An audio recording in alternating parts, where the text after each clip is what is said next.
Hey, can I ask you something kind of personal? Have you ever said yes to something and instantly regretted it? Like the words are barely out of your mouth and your brain's already screaming, why did I just agree to that? Maybe it was a work thing, a favor for a friend, or a last-minute plan when all you really wanted was to stay home in your sweats and binge Netflix with no guilt.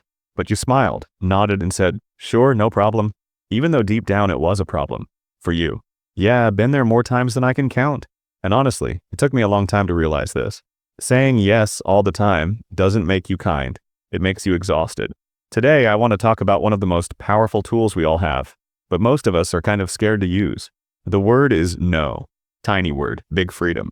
Stick with me, because by the end of this video, you might just fall in love with it. Why this matters. So let's just get this out of the way. Saying no isn't about being rude. It's not about shutting people down or being selfish or difficult. It's about knowing your limits. It's about protecting your energy. It's about making space in your life for what actually matters to you. But I get it, it's hard, right?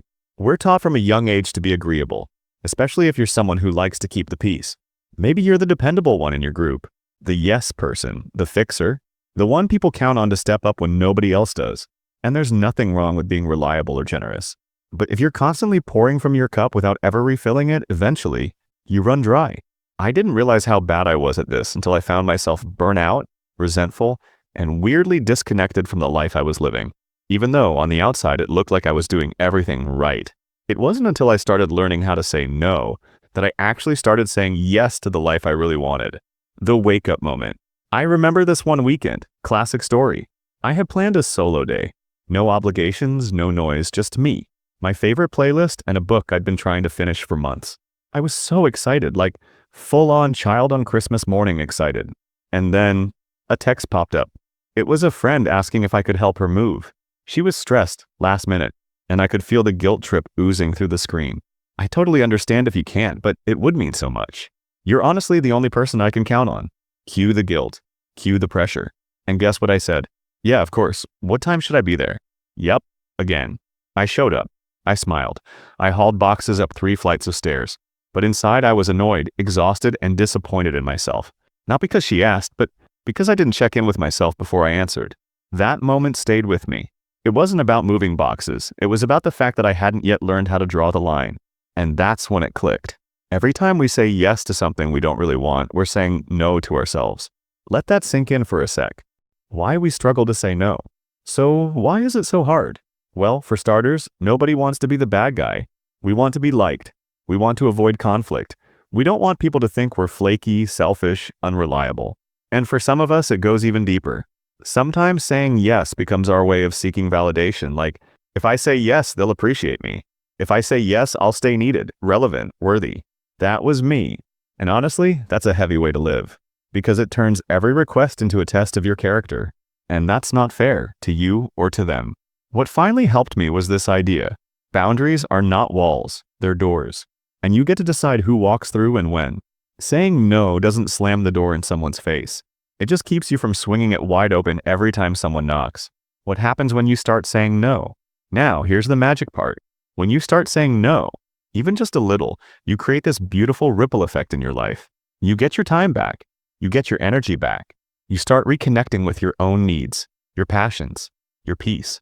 The first time I said no and didn't over-explain, didn't feel guilty, didn't immediately follow it with, but maybe next time, or let me know if you can't find anyone else. I felt like I had just unlocked a cheat code to life. Because here's the truth most people don't tell you. You don't owe anyone a detailed explanation for your no. I won't be able to make it, but I hope it goes well. That's enough. I'm not taking on anything new right now. Still enough. Thanks for thinking of me, but I have to pass. That's a complete sentence. And yeah, some people might not like it. Some people will get uncomfortable, especially if they've benefited from your constant yes. But the people who truly care about you, they'll respect it. They'll adjust. They might even get inspired to start doing the same. But what if? Now I know some of you might be thinking, okay, but what if it's my boss, my partner, my family? Great question. Saying no doesn't mean being rigid or inconsiderate. It just means being honest. You can still be kind. You can still collaborate. But you don't have to compromise yourself every time someone asks something of you. Like with work. Maybe you can't say no to everything, but you can say, sure, I can take that on, but I'll need to push back this other task. Or, I'd love to help with that, but I'm at full capacity this week. Can we revisit it later? With family, maybe it's, I love you and I want to support you, but I also need time for myself right now. It's all about balancing compassion with clarity, being real without being rude.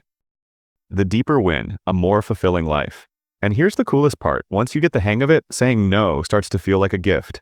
Because every time you say no to something that doesn't align with you, you're saying yes to something that does. You say yes to rest. You say yes to mental clarity. You say yes to creativity, to the people who light you up, to the dreams you've been putting off because you are too busy being everything for everyone. You start showing up in your life, not out of obligation, but with intention. And that feels really freaking good. So here's your little challenge. This week, I want you to say one no that protects your peace. Just one. It might feel awkward. You might overthink it. That's okay. Growth feels weird at first, but once you feel how light and freeing it is on the other side, you're not going to want to go back. And if you ever forget, just come back to this. You are not here to please everyone. You are not here to do everything. You are here to live a life that's honest, intentional, and joyful. You are allowed to take up space, to rest, to protect your peace. And you are allowed to say no without explanation, apology, or guilt. That's not weakness, that's strength. You've got this. I believe in you. Now, if this video spoke to you even a little bit, go ahead and hit that like button so more people can find it too. Drop a comment and let me know. What's one thing you're going to say no to this week?